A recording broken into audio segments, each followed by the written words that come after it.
Tak pernah engkau meninggalkanku di saat badai menerpa hidupku.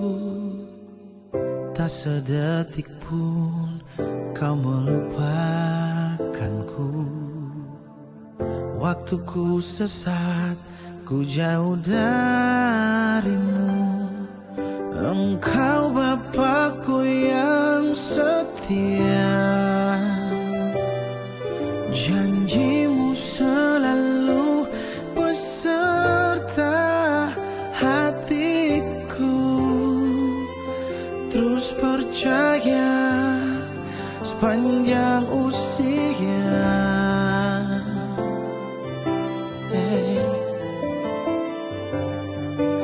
Anugerahmu selalu baru,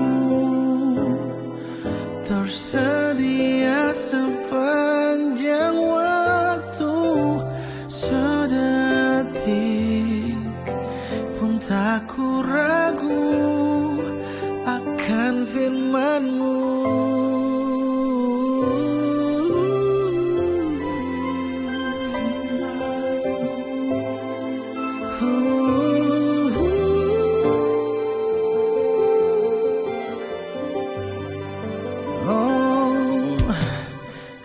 Pernah engkau meninggalkanku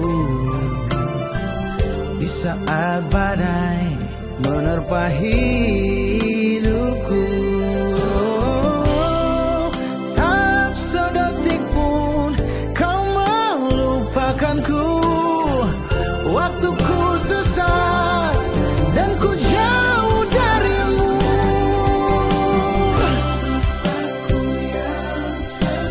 Bapa yang setia,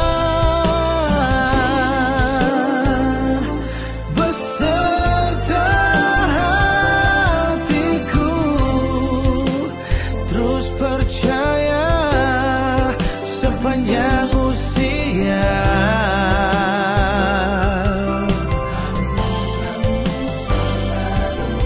Anugerahmu selalu baru, tersedia di sepanjang waktu. Sedetik pun tak ku ragu akan firman-Mu.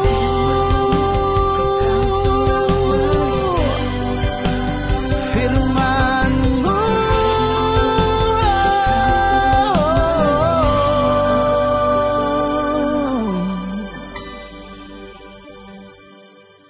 Engkau Bapakku yang setia,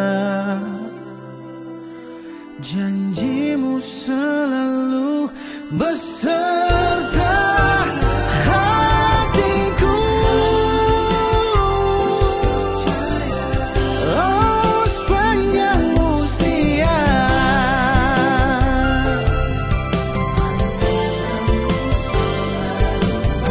Anugerahmu, oh, tersedia sepanjang waktu.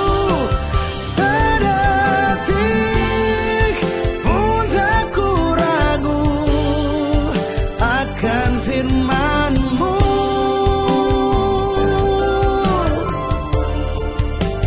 Firman-Mu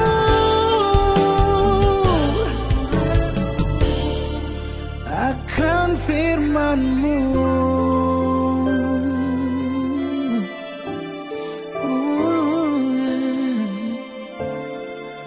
Akan firman-Mu.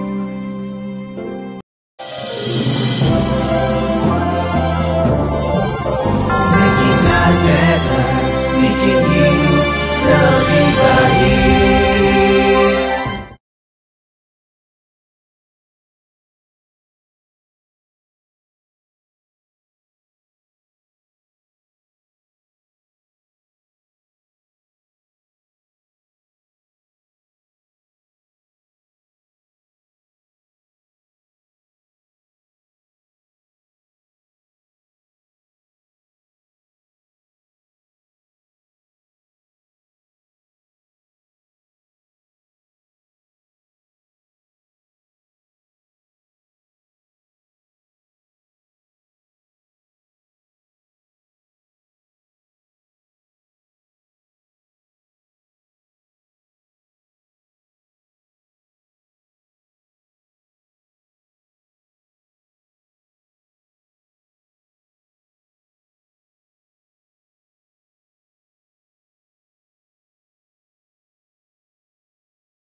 Cek 1, 2, 3. Ya, saudara-saudara, saya mohon maaf tadi suaranya belum bersuara atau mikrofonnya masih di mute. Jadi saya bahagia sekali bisa hadir kembali di ruangan Anda semuanya, tentunya dalam program Making Life Better yang bikin hidup lebih baik. Saudara-saudara, seperti yang saya katakan setiap kali saya berjumpa dengan Anda, hidup kita ini ditentukan oleh kebenaran firman Tuhan. Mau bahagia, mau tidak bahagia, mau sukses, mau gagal, mau maksimal, atau mau tidak bisa mencapai titik maksimal, semua tergantung daripada apa yang kita lakukan dengan firman Tuhan. Karena saudara-saudara, sudah jelas dikatakan oleh kitab Mazmur. Berbahagialah orang yang kesukaannya merenungkan firman Tuhan siang dan malam. Ia seperti tanaman yang ditanam di tepi aliran sungai, berbuah pada waktunya, daunnya tidak pernah layu. Dan apa saja yang diperbuatnya berhasil. Amin. Saudara mau berhasil? Hiduplah di dalam kebenaran firman. Saudara mau berhasil, taatilah setiap kata-kata firman. Saudara mau berhasil, terapkanlah setiap kebenaran firman. Dan pagi hari ini, saya mengajak Anda semuanya untuk mengalami kebenaran firman. Karena kebenaran yang dialami, kebenaran yang menjadi pewahyuan, kebenaran yang sudah mengalami perjumpaan akan mengubah sisa hidup kita. Amin, saudara-saudara. Saya mau mengajak Anda semuanya untuk membahas tentang satu hal yang saya yakin kita semua memerlukan topik ini, yaitu akar masalah dari konflik. Kalau ada konflik, kalau ada masalah, kalau ada pertentangan, kalau ada pertengkaran, kalau ada perselisihan, sebetulnya akar masalahnya di mana? Saudara-saudara, mengapa kita semua punya persoalan? Mengapa kita kadang-kadang berselisih? Mengapa kita bertengkar? Baik di rumah, di gereja, di sekolah, di tempat pekerjaan, dimanapun saja yang namanya konflik itu ada. Nah, kita begitu cepat kadang-kadang kalau memiliki konflik langsung kita memberikan tuduhan kepada penguasa-penguasa di udara, ya kan? Oh, ini gara-gara iblis. Oh, ini gara-gara santet. Oh, ini ada orang yang kirim guna-guna. Kita begitu cepat mencari kambing hitam bahwa persoalan ini datang dari kuasa kegelapan. Padahal ada banyak persoalan yang sumbernya adalah saya, Anda. Mari kita membahas ini, saudara. Ini penting sekali. Kalau kita membaca dari kitab Yakobus pasal yang keempat ayat yang pertama. Dari manakah asalnya segala perkelahian dan pertengkaran di antara kamu? Bukankah itu berasal dari keinginan-keinginanmu yang terus saja berperang di dalam dirimu untuk mendapatkan kesenangan dunia? Saudara perhatikan baik-baik kalimat ini. Dari manakah asalnya segala perkelahian dan pertengkaran di antara kamu? Bukankah itu berasal dari keinginan-keinginanmu yang terus saja berperang di dalam dirimu untuk mendapatkan kesenangan dunia? Dari mana sumber segala pertengkaran menurut Yakobus? Keinginanmu, keinginanku, keinginan yang tidak didapatkan bisa mendatangkan iri hati dan kecemburuan serta kemarahan. Saudara-saudara, kalau saudara membaca di ayat-ayat yang berikutnya, saudara akan menemukan bahwa keinginan yang tidak jadi kenyataan itu bisa mendapatkan atau membuat Anda jadi marah. Amsal 11 ayat 23 mengatakan, keinginan orang baik selalu menghasilkan yang baik, tapi yang diharapkan oleh orang jahat hanyalah kemarahan. Ketika orang jahat tidak mendapatkan apa yang diinginkannya, yang ada adalah kemarahan. Jadi kalau saudara membaca tadi dari Yakobus menjelaskan kalau kita mau menelusuri akar pertengkaran, akar persoalan, akar perselisihan adalah saya. Dimulai dari ego saya. Jadi waspadailah saya, waspadai ego Anda, karena semua persoalan mulai dari dalam diri Anda. Dengar baik-baik, semua perselisihan, semua kemarahan, semua kegalauan, semua ketidakbahagiaan dimulai dari dalam diri Anda. Yang kedua, keinginan Anda. Keinginan. Jadi, I and want. Saya dan apa yang saya inginkan. Ini yang menjadi biang keladi segala macam kejahatan, kata kitab Yakobus. Kembali kepada apa yang dikatakan oleh Alkitab, kita perlu mewaspadai ini, saudara. Itulah sebabnya mari kita cek lebih dahulu betapa pentingnya Anda memahami bahwa ada perbedaan antara kebutuhan dan keinginan. Nah, untuk saudara bisa melerai konflik batin, menenteramkan hati Anda, membuat Anda menikmati kebahagiaan dalam hidup, Anda harus tahu batasan, perbedaan antara apa yang menjadi kebutuhan dan apa yang menjadi keinginan. Karena semua persoalan itu datangnya dari keinginan, bukan kebutuhan. Bukan kebutuhan, keinginan. Saudara-saudara, contoh, kalau saya lapar, saya butuh makan. Makan adalah kebutuhan biologis. Iya kan?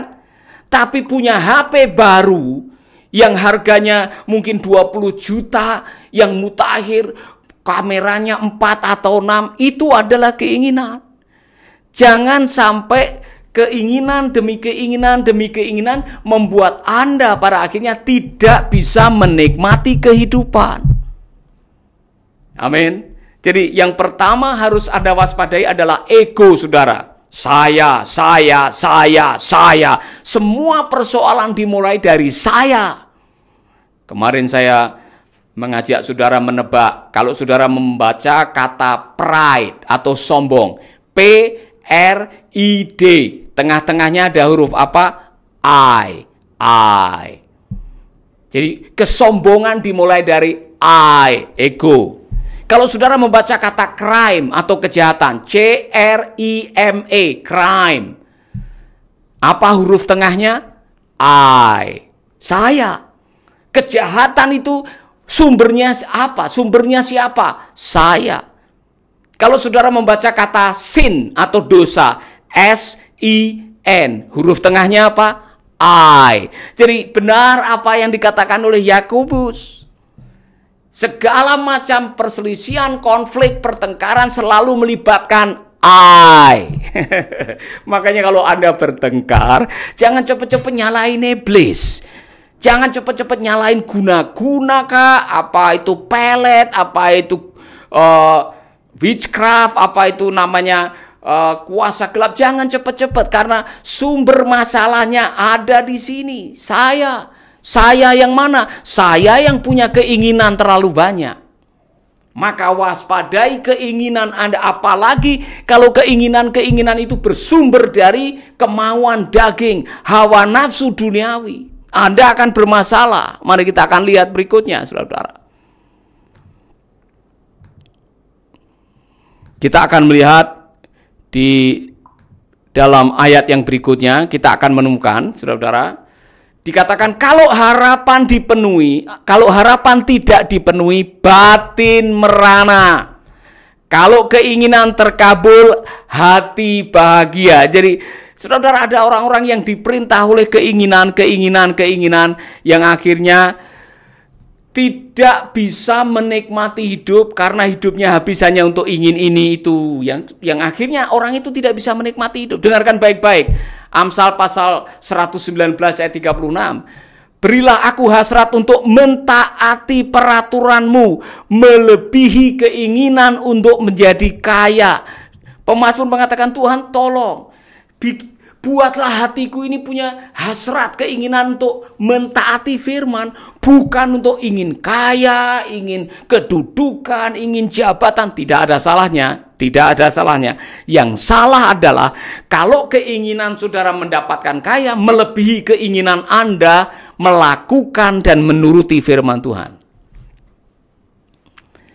Ketika keinginan Anda pada akhirnya justru melawan kebenaran firman dan membuat Anda tidak taat kepada firman, Anda harus tahu bahwa Anda sedang dalam jebakan menuju pada kehancuran.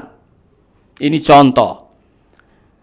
Saudara sudah punya istri yang diberkati oleh Tuhan dan saudara pernah berjanji di hadapan Tuhan melakukan firman Tuhan yang mengatakan maka laki-laki akan meninggalkan ayah ibunya dan bersatu dengan istrinya. Satu, istrinya. Tapi karena saudara ikut tetangga sebelah yang istrinya 14, kemudian saudara mengatakan, oh tetangga saya punya istri 14, depan punya 6, samping punya 7, belakang punya 9, masa saya hanya 1. Kemudian mengikuti keinginan saudara, akhirnya pengen punya lebih dari 1 istri. Padahal firman Tuhan mengatakan satu istri. Ketika Anda demi keinginan, Anda lebih mengikuti keinginan daripada keinginan Tuhan, Anda sedang dalam jebakan Batman yang menghancurkan Anda. Waspadalah. Amin.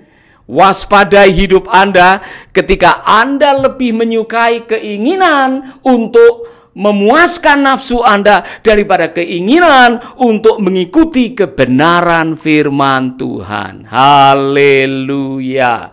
Amin, saudaraku. Mari kita lihat di sini. Keinginan orang baik selalu menghasilkan yang baik.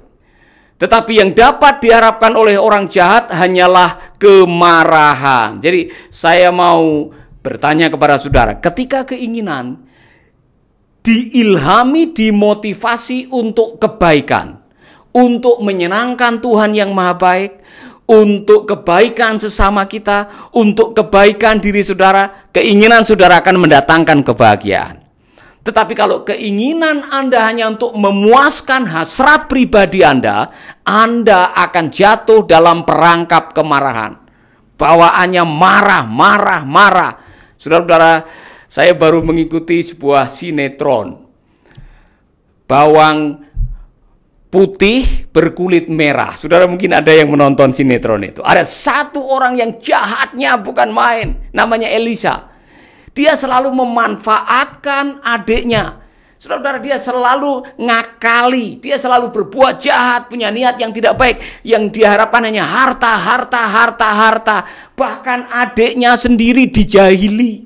Adiknya sendiri dizalimi, suaminya sendiri ditelantarkan. Ini perempuan karena hanya ingin mendapatkan, memenuhi keinginannya, akhirnya hidupnya selalu dalam kemarahan. Benar apa yang dikatakan oleh kitab tadi, saudara. Maka waspadai kemarahan dan keinginan dalam hidup saudara. Mari kita akan lihat apa yang dikatakan berikutnya. Saudara, waspadai ini. Di dalam kitab Amsal pasal 27 ayat 20. Di dunia orang mati selalu ada tempat.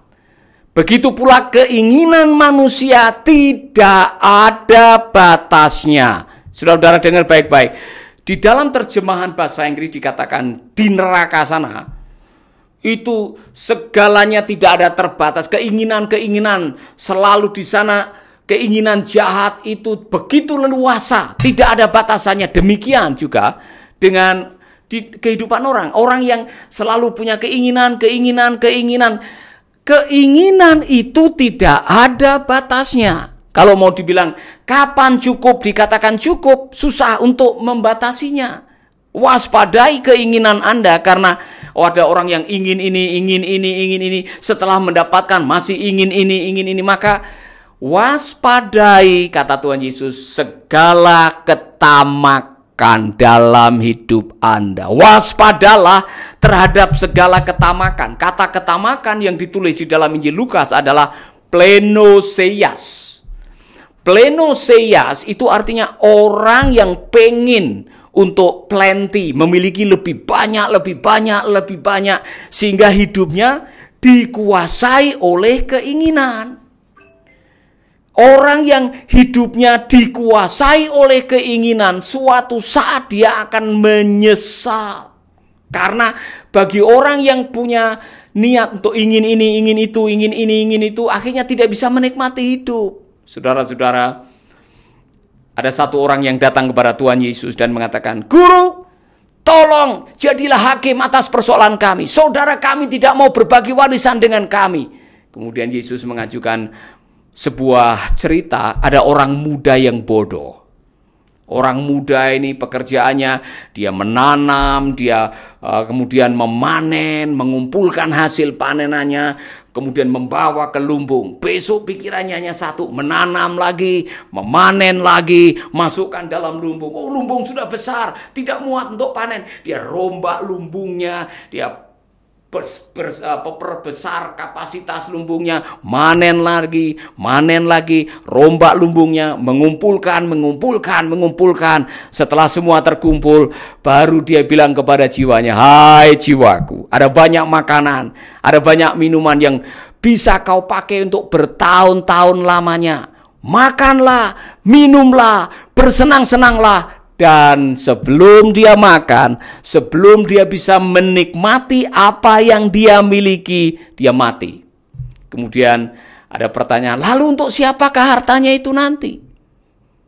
Kemudian bodoh. Ada kalimat yang tidak baik, saudara-saudara, di situ. Orang kaya yang bodoh. Mengapa bodoh? Karena hidupnya disetir oleh plenosias, keinginan. Ingin ini, kemudian dia mengorbankan kesejahteraan batinnya. Dia tidak sempat untuk mencari istri sehingga pada waktu mati tidak tahu siapa yang menguburkannya. Dia tidak pernah benar-benar memikirkan masa depannya seperti apa. Saudara-saudara, kasihan ini orang muda yang bodoh.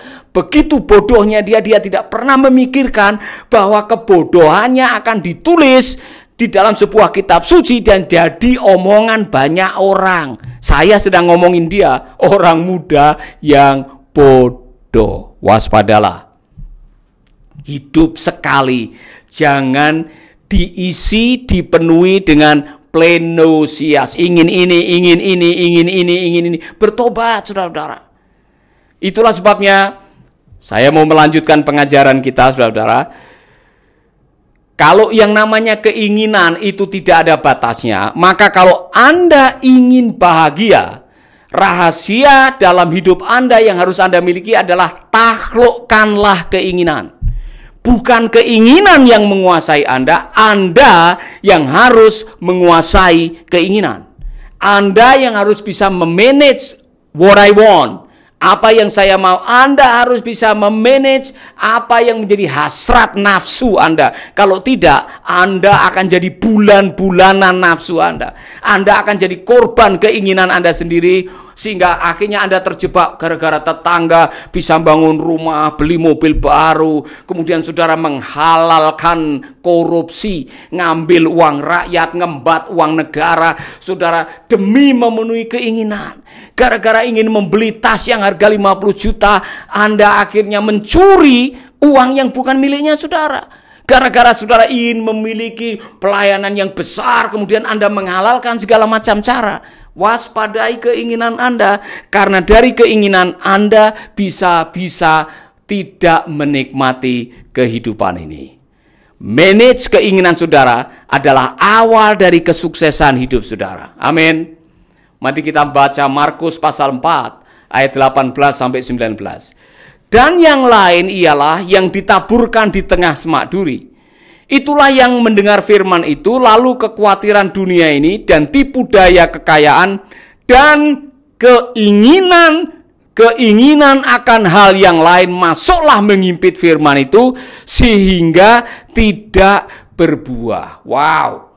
Tuhan Yesus memberikan perumpamaan kepada kita sekalian mengenai penabur. Ada yang menabur, kemudian benih itu tumbuh, tapi kemudian benih itu mati karena dicepit oleh ilalang atau semak-semak. Apa itu? Keinginan duniawi. Keinginan untuk menjadi kaya. Keinginan untuk punya lebih. Yang membuat orang itu akhirnya tidak mendengarkan firman.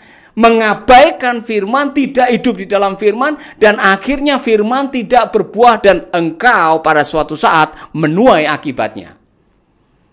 Maka waspadai keinginan Anda. Amin. Haleluya. Kita lanjutkan saudara. Ini penting sekali bagi kita sekalian.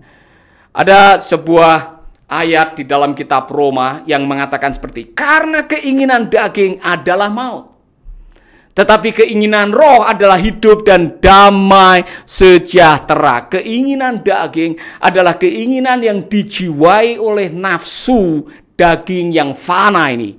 Yang mungkin kalau saudara membaca kitab Roma, saudara akan menemukan apa itu kemauan daging. Apa persinahan, percabulan, perselisihan, hawa nafsu, saudara mencuri, mabuk, itu semua adalah keinginan daging.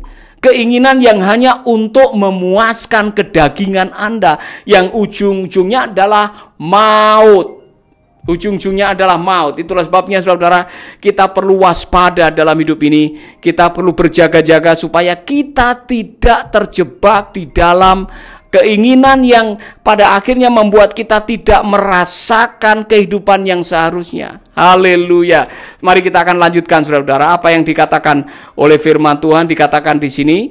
Saudara-saudara, dikatakan di sini ayat yang mengatakan, karena kasih karunia Allah yang menyelamatkan semua manusia sudah nyata, Ia mendidik kita supaya kita meninggalkan kefasikan dan keinginan-keinginan duniawi, dan supaya kita hidup bijaksana, adil, dan beribadah di dalam dunia. Karena kasih karunia Allah yang menyelamatkan semua manusia sudah nyata, Ia mendidik kita supaya kita meninggalkan kefasikan. Allah mau, Allah mendidik kita, Allah menginginkan kita meninggalkan keinginan-keinginan daging yang bisa membuat kita melakukan kejahatan-kejahatan. Nah, supaya apa? Supaya kita bisa menikmati hidup ini. Allah mau Anda bahagia. Allah mau Anda hidup dalam damai sejahtera. Allah mau Anda mencapai keberhasilan. Allah mau Anda mencapai titik maksimal hidup Anda. Allah mau Anda menjadi berkat bagi sesama. Dan salah satu caranya adalah manage keinginan Anda. Kelola keinginan Anda. Atur keinginan Anda supaya Anda tidak diatur oleh keinginan.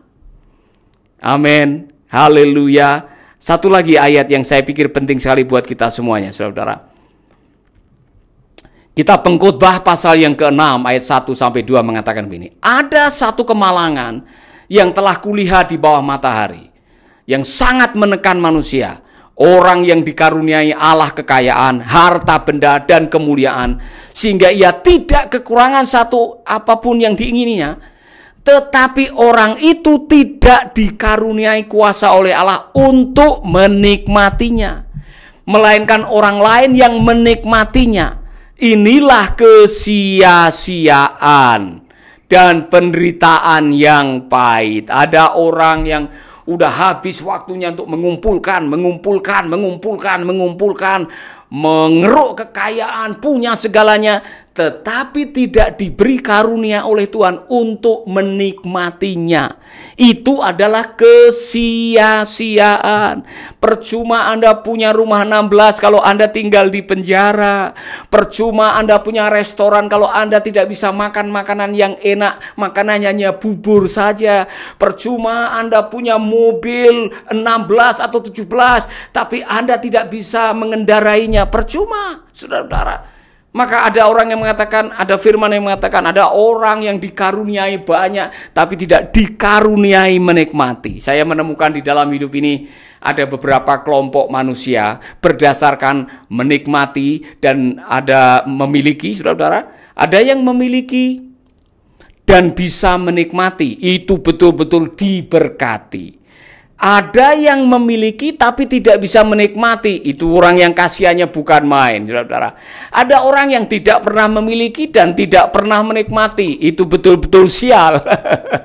Nah, yang untung adalah Anda tidak memiliki tapi masih bisa menikmati. Anda tidak punya rumah tapi disuruh tinggal saja di rumah orang yang barangkali orangnya terlalu banyak rumah. Anda tidak memiliki rumah itu tapi Anda bisa menikmati. Anda tidak punya mobil tapi tetangga bilang, boleh pakai mobil saya Pak kapan saja. Anda tidak memiliki mobil tapi Anda masih bisa menikmati. Amin. Kalau bisa, saudara-saudara, memiliki dan bisa menikmati, itu adalah karunia ilahi. Amin. Oleh karena itu dalam hidup ini jangan selalu membanding-bandingkan diri. Karena ketika Anda suka membandingkan diri dengan orang, saudara akan terjebak dalam iri hati dan Anda tidak bisa menikmati apa yang ada di tangan Anda. Bertobat. Jangan selalu ingin memiliki apa milik orang lain. Kalau saudara selalu tetangga baru beli sepeda motor, Anda pengen beli sepeda motor. Tetangga baru beli mobil, Anda pengen mobil. Hidup Anda disetir oleh apa yang dimiliki oleh orang lain. Anda tidak akan pernah menikmati hidup Anda. Bertobat. Amin. Belajarlah syukuri apa yang ada. Hidup adalah anugerah, tetap jalani hidup ini, melakukan yang terbaik. Syukuri apa yang ada. Senjata pertama untuk Anda tidak terjebak di dalam plenoseias, keinginan yang menguasai hidup Anda adalah syukuri apa yang ada. Kalau di rumah hanya ada nasi dengan ikan asin, syukuri nasi itu. Kalau baru bisa tidur di kasur yang barangkali dari kapuk atau kapas, syukuri. Jangan membandingkan dengan mereka yang punya spring bed. Kalau di rumah hanya ada sepeda pancal, belum ada sepeda motor, haleluya, bilang terima kasih Tuhan daripada jalan kaki. Amin.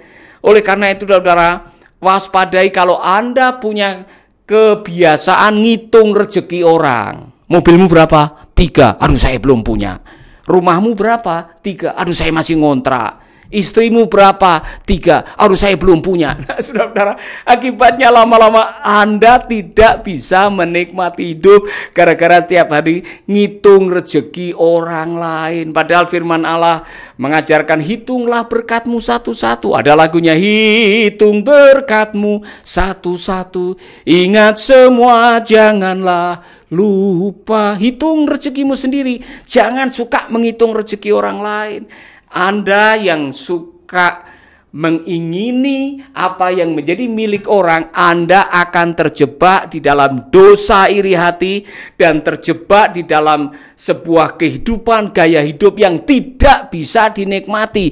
Karena tiap malam hanya mikirin apa yang dimiliki orang dan Anda lupa menghitung apa yang Anda miliki. Anda selalu berfokus kepada what they have and what I don't have. Ketika saudara berfokus kepada apa yang mereka miliki dan apa yang saya tidak miliki, lama-lama Anda akan menjadi orang yang selalu merasa kurang.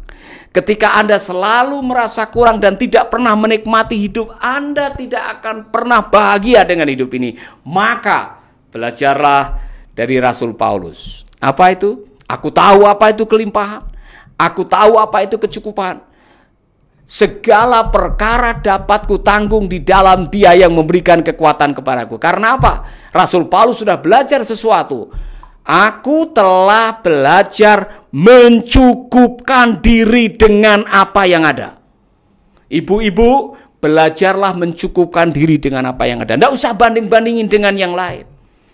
Kalau ada orang kok bawa tas harga 50 juta buatan Italia dan Anda cukup membawa yang 300.000 buatan Cibaduyut, Anda tidak perlu iri. Anda tidak perlu mengatakan, aduh kapan saya bisa punya tas harga 50 juta. Aduh rasanya kalau bawa 50 juta saya merasa berharga. Anda salah konsep. Harga dirimu tidak tergantung dari harga tas yang Anda tenteng. Harga dirimu tidak tergantung dari harga gelang, anting, kalung, cincin berlian yang Anda miliki yang mahal-mahal. Engkau berharga bukan karena barang berharga. Engkau berharga karena Yesus sudah bayar harga di kayu salib. Jadi jangan sampai kalau ada orang yang punya lebih dari saudara, Anda merasa minder dan mengatakan, aduh saya bukan siapa-siapa, saya tidak berharga. Salah konsep. Amin. Belajarlah mencukupkan diri seperti Rasul Paulus, supaya Anda tidak terjebak dalam dosa keinginan. Nafsu memiliki segalanya, nafsu untuk bisa melebihi orang lain supaya dianggap hebat, luar biasa, canggih. Saudara-saudara, lupakan itu semua. Kita berharga di mata Tuhan oleh karena Tuhan sudah membayar harga. Dia mengasihi Anda. Dia memberikan dirinya bahkan berkorban untuk saudara dan saya supaya kita bisa hidup bahagia. Maka serahkanlah segala khawatirmu kepadanya. Jangan sampai hidup Anda dikuasai oleh kekhawatiran, oleh keinginan-keinginan tadi, sehingga firman itu tidak bertumbuh dalam hidup Anda dan Anda tidak menikmati hidup. Saudara-saudara, saya tahu khotbah ini menemplak saudara. Sebagian besar kita semua yang namanya manusia, kadang-kadang kita sulit untuk menaklukkan keinginan. Itulah yang membuat kita berselisih di dalam pernikahan, di dalam pelayanan, di dalam pekerjaan, karena ego kita dan kita hidup dikuasai oleh keinginan. Maka kalau Anda mengatakan, Pak Paulus, itu saya tuh. Saya mau bertobat, kadang-kadang ingin ini, saya gampang terjebak dengan dosa iri hati. Saudara-saudara, saya mau berdoa buat saudara. Saya mau berdoa supaya Tuhan bekerja pada hari ini, memulihkan hati saudara. Amin. Amin, saudara-saudara. Mari kita berdoa. Haleluya, haleluya, haleluya. Bapa kami di dalam surga, kami percaya kebenaran firman-Mu hari ini. Aku berdoa agar apa yang menjadi renungan pagi ini akan menjadi pewahyuan bagi kami semuanya, supaya hidup kami benar-benar ditaklukkan oleh kebenaran firman dan keinginan untuk melakukan mentaati firman, bukan keinginan untuk memuaskan ego dan nafsu-nafsu duniawi kedagingan yang membawa maut dalam hidup kami. Ajari kami Tuhan untuk mampu menaklukkan keinginan kami sendiri, sehingga kami hidup selaras dengan kebenaran firman-Mu. Ampuni kami kalau selama ini kami menjadi budak keinginan atau nafsu, sehingga kami melanggar kebenaran firman-Mu. Kami bertobat, kami mohon ampun, dan kami hidupnya mau dibaharui oleh kuasa kebenaran firman-Mu. Dalam nama Yesus kami berdoa. Amin, amin. Saudara-saudara, saya yakin ada di antara saudara yang ditemplak oleh firman Tuhan. Sudah ada beberapa saudara yang berterima kasih. Nah, sebelum saya berdoa untuk keajaiban, kesembuhan, mungkin ada di antara saudara yang sedang membutuhkan terobosan ekonomi keuangan karena COVID-19. Ada di antara saudara yang galau, tidak bisa tidur karena memikirkan bagaimana masa depan anak-anak kita. Kita perlu bawa semuanya ke dalam tangan Tuhan. Amin. Amin, saudara-saudara. Nah, untuk itu saudara-saudara, saya mau mengajak saudara-saudara mendengarkan sebuah lagu ini. Lagu yang sebentar lagi akan menjadi sebuah album yang akan segera beredar, saudara-saudara, sebentar lagi. Saya mau mengajak saudara mendengarkan lagu ini, dan lagu ini dinyanyikan oleh Bung Hani Patikawa yang saya yakin saudara pernah melihat dia di acara Indonesian Idol, ya, dia pernah menjadi bagian dari Indonesian Idol.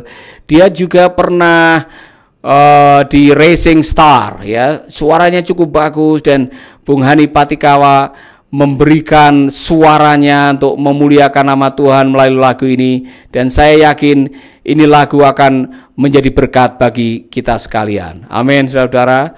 Lagu yang mengajarkan tentang betapa pentingnya memuji Tuhan dalam segala situasi. Haleluya.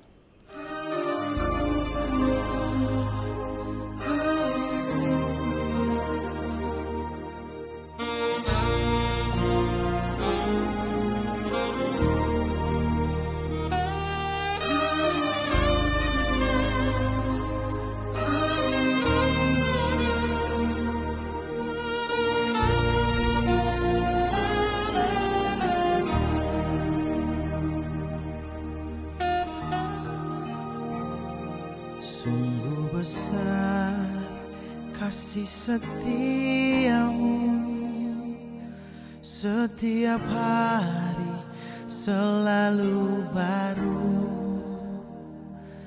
Engkau telah selamatkan jiwaku, kini ku hidup melayanimu.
Oh, haleluya, mulialah namamu.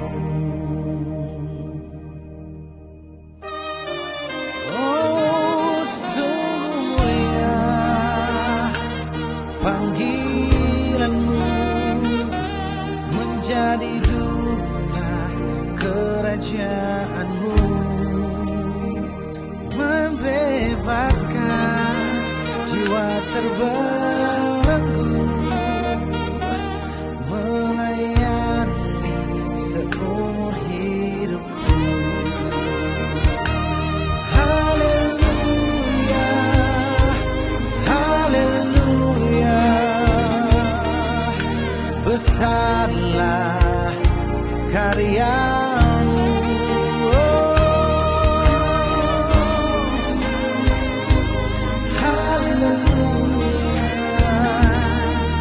Mulialah namamu.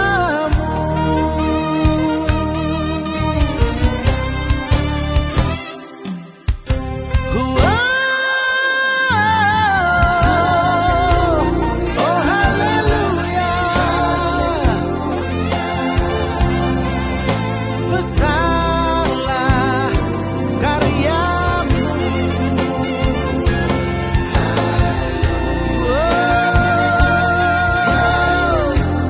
Oh, haleluya, mulialah namamu. Oh, haleluya, oh, haleluya, besarlah karyamu.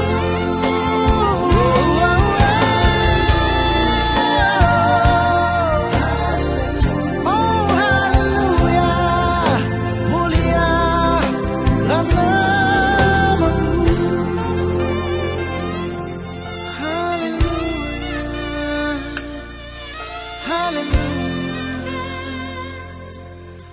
besarlah karyamu. Haleluya, haleluya, mulialah namamu. Luar biasa saudara-saudara, sebuah lagu yang hadir untuk mengingatkan kita bahwa hidup kita ini semata-mata karena kasih karunia. Kalau kita diberikan hidup hari ini dan masih bisa menikmati hidup, itu karena kasih karunia Tuhan. Kalau Anda masih bisa memiliki dan masih bisa menikmati, itu karena kasih karunia. Kalau saudara masih bisa menggunakan apa yang Anda miliki untuk memuliakan Tuhan dengan berbagi untuk sesama, itu karena kasih karunia Tuhan. Maka saudara-saudara, saya ingin mengucapkan terima kasih untuk Anda semuanya yang sudah berbagi, khususnya untuk program bedah gereja atas nama Yayasan Mercy dan program Mercy Peduli. Saya berterima kasih atas semua sahabat yang sudah berbagi. Saya juga berterima kasih untuk sahabat-sahabat yang sudah mendonasikan uangnya untuk membantu 1.500 hamba Tuhan dengan sembako.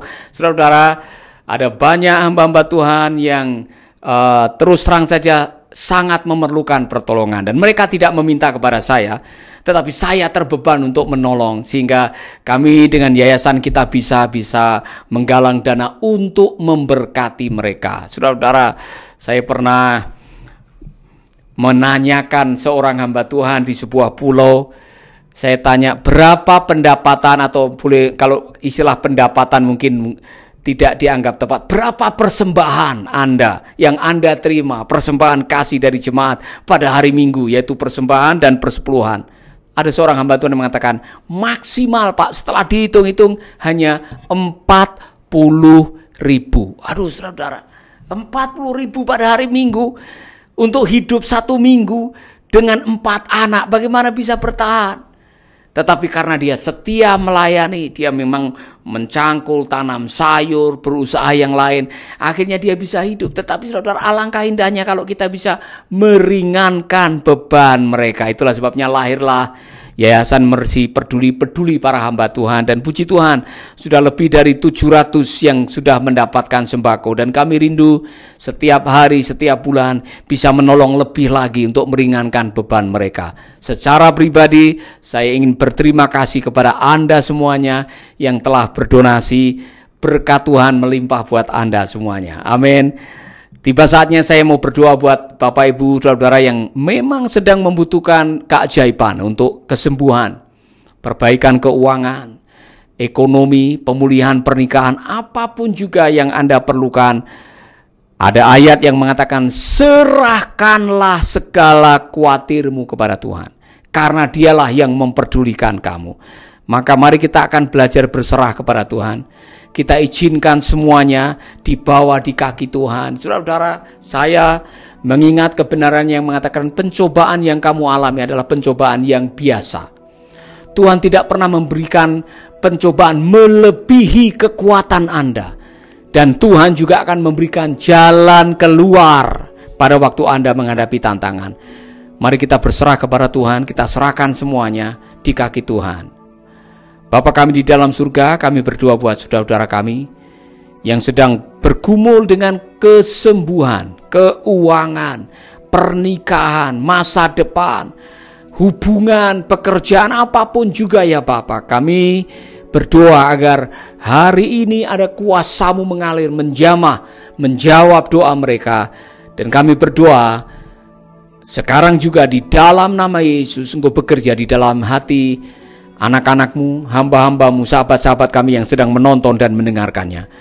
Di dalam nama Yesus kami berdoa. Haleluya. Amin, amin, amin. Tuhan memberkati saudara.